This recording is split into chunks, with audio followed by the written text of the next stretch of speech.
여러분, 오늘 하루 창밖을 몇 번이나 바라보셨나요? 아침에 눈을 뜨자마자 스마트폰을 확인하고 출근길 지하철에서도 화면을 들여다보고 사무실에 앉아서는 온종일 모니터와 마주했을 겁니다. 퇴근 후 집에 돌아와서도 TV와 스마트폰이 기다리고 있죠. 하루 중 우리의 눈이 진정으로 쉬는 시간은 과연 몇 분이나 될까요? 눈이 뻑뻑하고 두통이 오고 멀리 있는 간판이 흐릿하게 보이는 경험. 여러분 중 많은 분들이 이미 너무나 익숙하게 느끼고 계실 겁니다. 그런데 말이죠. 산업화와 도시화가 본격화되기 이전만 해도 사람들의 생활은 지금과는 완전히 달랐습니다. 산업화 이전 야외에서 대부분의 시간을 보내던 시절, 사람들의 눈은 자연스럽게 저 멀리 지평선을 향해 있었습니다. 수백 미터 밖 풀숲에서 바스락거리는 작은 움직임에 포착하고 1km 넘어 능선에서 피어오르는 연기를 알아채는 것이 일상이었죠. 지금 우리에게는 안경 없이 보기도 힘든 먼 거리의 풍경들이 그 시절 사람들에게는 마치 손 닿을 듯 선명하게 펼쳐져 있었습니다. 그 시절 시력은 단순한 감각이 아니었습니다. 세상을 읽어내는 가장 중요한 창이자 하루하루 삶을 이어가는데 없어서는 안 될 능력이었습니다. 그런데 언제부터일까요? 언제부터 우리의 시야는 이렇게 좁아진 걸까요? 왜 현대인의 눈은 안경이라는 도구 없이는 세상을 온전히 보기 힘들어졌을까요? 오늘은 인류의 생활 방식이 바뀌어감에 따라 우리의 눈에 어떤 변화가 찾아왔는지 그 흥미롭고도 소중한 지식을 함께 냠냠해 보겠습니다. 맛있게 드실 준비 되셨나요? 우리 눈 건강에 가장 큰 변화를 가져온 첫 번째 전환점은 바로 기록과 학습의 일상이 되면서부터입니다. 문자가 생기고 책이 만들어지고 사람들은 지식을 쌓고 전달하기 시작했습니다. 드넓은 들판을 바라보던 눈은 이제 손바닥 위에 책과 빽빽하게 적힌 문자를 읽기 위해 아주 가까운 곳에 점점 더 오래 고정되기 시작했습니다. 처음에는 천천히, 그러다가 점점 빠르게. 산업혁명 이후 공장과 사무실이 생겨나면서 사람들은 하루의 대부분을 실내에서 보내게 되었습니다. 20세기에 들어 전기가 보급되고 밤에도 환한 조명 아래서 일하고 공부하는 시간이 크게 늘었죠. 그리고 21세기, 지금 이 순간 우리는 스마트폰과 모니터라는 인류 역사상 가장 강력하고 가장 가까운 빛덩어리를 하루에 평균 10시간 이상 바라보며 살고 있습니다.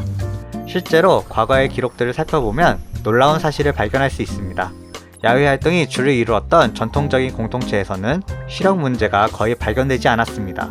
여러 연구들을 살펴보면 야외 생활 중심의 공동체에서는 고령의 어르신들도 실내 생활에 익숙한 현대인보다 상대적으로 양호한 시력을 유지하는 경향이 확인되었습니다.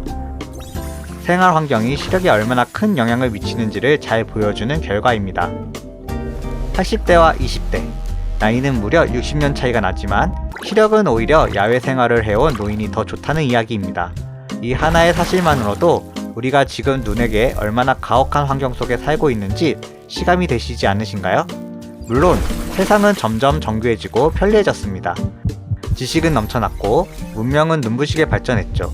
하지만 그 모든 발전의 이면에서 우리의 눈은 자연이 주는 넓고 탁 트인 풍경 대신 점점 더 좁은 실내 공간과 종이 위, 그리고 화면 위에 갇혀가기 시작했습니다. 넓은 세상을 보도록 만들어진 눈이 점점 좁아지는 세계 안으로 스스로를 맞춰가기 시작한 겁니다. 그렇다면 단순히 가까운 것을 오래 봐서 눈이 나빠지는 걸까요? 가까이 보는 행위 자체가 시력을 저하시키는 걸까요? 현대의학과 안과학은 또 다른 어쩌면 더 근본적인 원인 하나를 함께 지목합니다. 바로 실내 위주의 생활과 그로 인한 자연광 부족입니다. 잠깐 생각해보세요. 여러분이 온종일 마주하는 모니터 화면은 밝습니다. 형광등도 스마트폰 화면도 분명히 밝죠. 그런데 그 빛은 눈이 필요로 하는 진짜 빛이 아닙니다. 우리 눈이 건강하게 기능하기 위해 필요한 빛은 태양이 내리쬐는 자연광입니다. 맑은 날 야외의 밝기는 약 10만 럭스. 반면 우리가 사무실에서 경험하는 실내 조명의 밝기는 고작 300에서 500 럭스 수준입니다. 숫자로만 따져도 무려 200배 이상의 차이가 납니다. 우리의 눈은 지금 배고픈 상태입니다. 인공 조명이 아닌 진짜 자연광 에너지가 필요한 겁니다. 그렇다면 자연광은 눈 건강과 어떤 관계가 있을까요?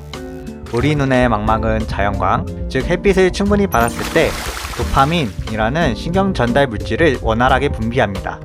이 도파민은 단순히 기분을 좋게 만드는 물질이 아닙니다. 안구가 과도하게 앞뒤로 길어지는 것을 막아주고 눈의 초점이 정확한 위치에 맺히도록 조절하는 결정적인 생리적 역할을 담당합니다. 근시는 빛이 망막 앞쪽에 맺히는 현상인데 이는 안구 자체가 정상보다 더 길게 성장했기 때문입니다. 그런데 이 안구의 성장을 적절히 조절하는 열쇠 중 하나가 바로 망막에서 분비되는 도파민이라는 것이죠.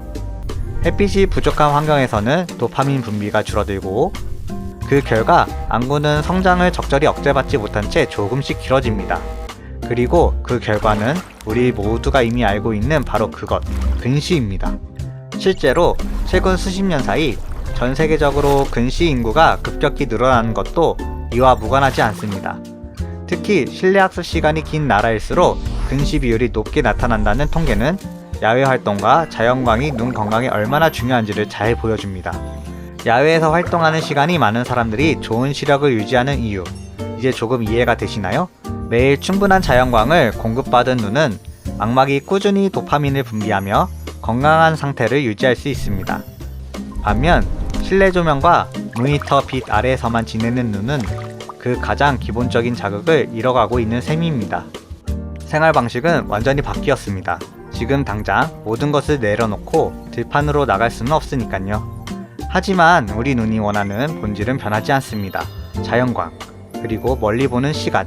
이 두 가지가 지금 이 순간에도 우리 눈에게 가장 필요한 것들입니다. 그럼 지금 이 순간 잠깐 냠냠이와 함께 해볼까요?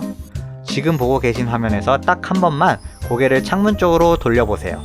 그리고 가장 멀리 보이는 것, 구름이든 건물 끝이든 산이든 상관없습니다. 딱 5초만 바라보세요. 하나, 둘, 셋, 넷, 다섯. 어떠세요? 가까운 화면에 고정되어 긴장하고 있던 눈 뒤쪽의 근육이 조금 시원해지는 느낌이 드시지 않나요? 그 느낌이 바로 여러분의 눈이 원하는 것입니다. 냠냠이가 드리는 딱 두 가지 루틴을 꼭 기억해 주세요. 첫째, 20, 20, 20 법칙입니다. 20분 동안 화면을 보셨다면 20초 동안 6m, 약 20피트 이상 멀리 있는 무언가를 바라보는 겁니다. 어렵지 않죠? 타이머를 맞춰놓고 실천해 보시면 하루가 끝날 때 눈의 피로가 확연히 다른 것을 느낄 수 있을 겁니다. 둘째, 하루 1시간의 햇빛 산책입니다. 점심시간을 활용해도 좋고 출퇴근길에 일부러 조금 더 걸어도 좋습니다.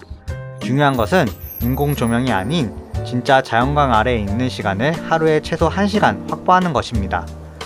연구들에 따르면 특히 성장기 어린이와 청소년의 경우 야외 활동 시간을 늘리는 것이 근시 진행 속도를 늦추는데 긍정적인 영향을 줄 수 있다고 합니다. 다만 이미 근시가 진행된 성인의 경우 햇빛 산책이 시력 자체를 되돌리기는 어려우며 눈의 피로 감소와 전반적인 눈 건강 유지에 도움을 주는 것으로 이해하시는 것이 정확합니다. 우리의 눈은 더 넓은 세상을 보기 위해 만들어졌습니다. 지금 이 화면을 바라보고 있는 여러분의 눈은 탁 트인 하늘과 멀리 펼쳐진 풍경을 담을 때 가장 편안함을 느낍니다.